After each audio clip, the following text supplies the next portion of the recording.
আসসালামু আলাইকুম সুপ্রিয় বন্ধুরা, আশা করি সবাই ভালো আছেন। আমরা আছি আমাদের নারিকেল বাগানে।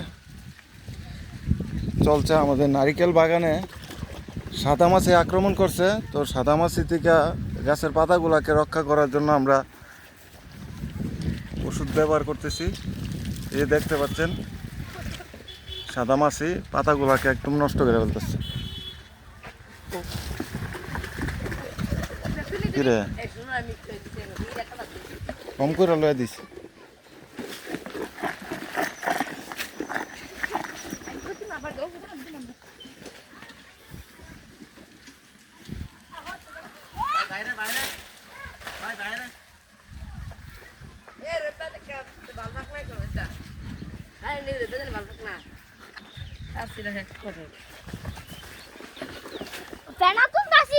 তুল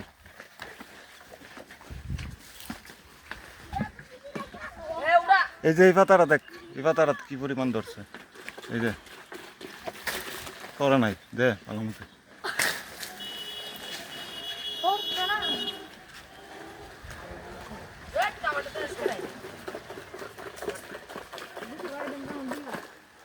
সাদা মাছির আক্রমণে আমাদের এইদিকে দেয়, আমার কাছে দেয়।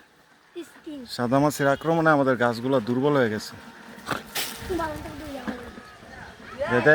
ডাল এতগুলো একবারে দে, তুই নষ্ট করছ ওষুধ। আস্তে আস্তে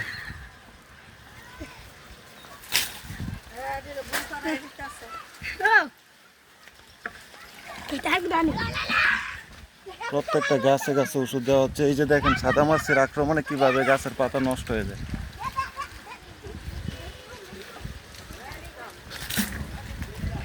তো সবাই ভালো থাকবেন আর আমাদের সাথেই থাকবেন ইনশাল্লাহ। বালতিতে পানি পুরা গিয়ে যা।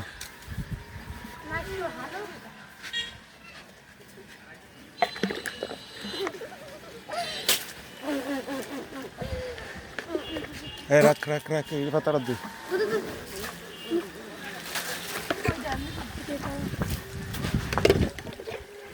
আমি গতকালকে খুব ভালো একটি তথ্য পাইলাম যে এই সাদা মাছি গাছে উৎপাদ বাড়ার পেছনে কিছু কারণ আছে।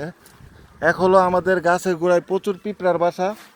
এই পিঁপড়ারা কি করে, এই সাদা মাছির এক ধরনের রস নির্গত করে, যে এটা নাকি মিষ্টি হয়। এই জন্য সাদা মাছির লালন পালন করে পিঁপড়ারা। সাদা মাছিকে যেই সব পোকারা খায় তাদেরকে পর্যন্ত পিঁপড়ারা আক্রমণ করে, যাতে এই সাদা মাছি বিলুপ্ত না হয়।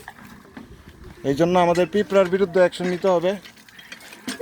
আমি এটা জানতাম না। তো সবাই ভালো থাকবেন, আল্লাহ হাফেজ।